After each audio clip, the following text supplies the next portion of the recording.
Welcome to Vic Property Law, where we help you understand the basics of conveyancing, buying and or selling a home.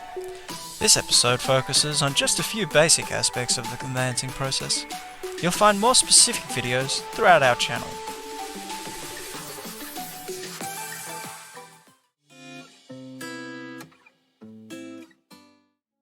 Starting off, we'll be dealing with the roles of the purchaser versus the vendor, the lawyer versus a conveyancer, deposit payment due dates, the property inspection process, auctions versus private sale, contract of sale, the vendor statement, and finally, the process of signing a contract.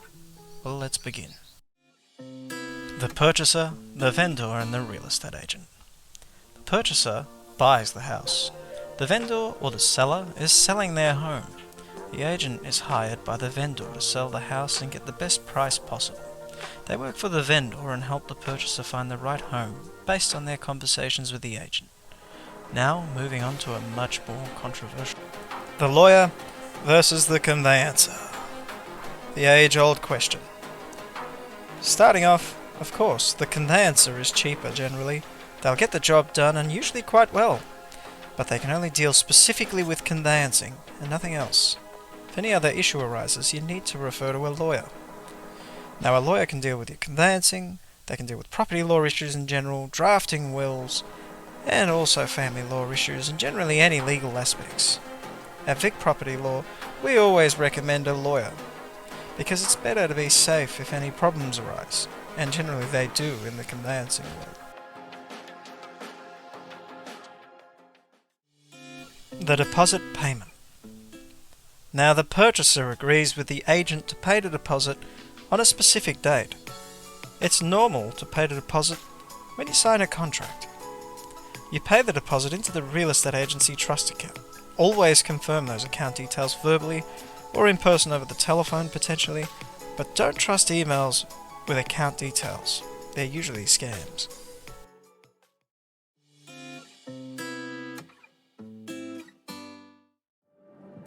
Now it's serious to inspect a property, but not that serious. You get to inspect the property before signing the contract and at least 1 week before the settlement date. Check appliances such as lights, oven knobs, alarms, and so on. The property will be past due at settlement as it was the day you first inspected it, except for fair wear and tear. Take photos if you're allowed, that way you can raise that evidence with your lawyer if you have any types of issues. Now keep in mind, latent defects are defects you can't see with the naked eye. Patent defects are defects that you can see with the naked eye. The auction versus the private sale.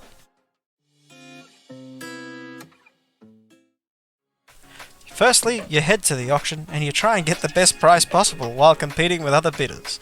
The auctioneer will explain the rules to all the bidders. Generally, the auctioneer can reserve bids to raise the auction price towards the reserve price. The reserve price is the price that the vendor has set with the real estate agent as the lowest offer they will accept. You don't get to negotiate the contract terms with an auction, and once you sign, you're locked in. You can get the contract inspected before the auction day, and we recommend doing that. The private sale. The private sale contract allows you to negotiate the terms of a contract more. You can remove special conditions or add special conditions like subject to finance. You can negotiate the purchase price and the deposit due date. You also get access to cooling off, which gives you 3 business days to pull out of the contract for $100 or 0.2% of the contract price, whichever's higher.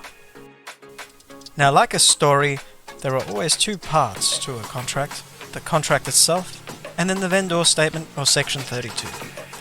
In these next 2 parts, we're going to outline the contract and then the vendor statement.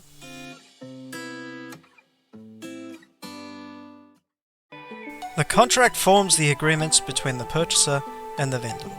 It outlines your offer and the terms of your offer and the terms and conditions of the contract.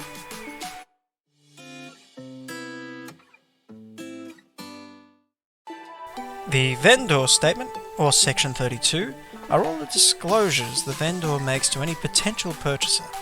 It outlines anything like building permits issued in the last 7 years, the outgoings of the property, and shows you the title search details for you to inspect with your lawyer.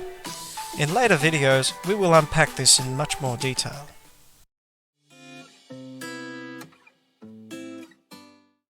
Firstly, you sign the vendor's statement. Make sure the vendor has signed the page on the same day or before you've signed it. Then you sign the contract of sale and initial any changes that you made. The vendor will also have to make these initials. And that's it. You've now signed a contract and the journey begins.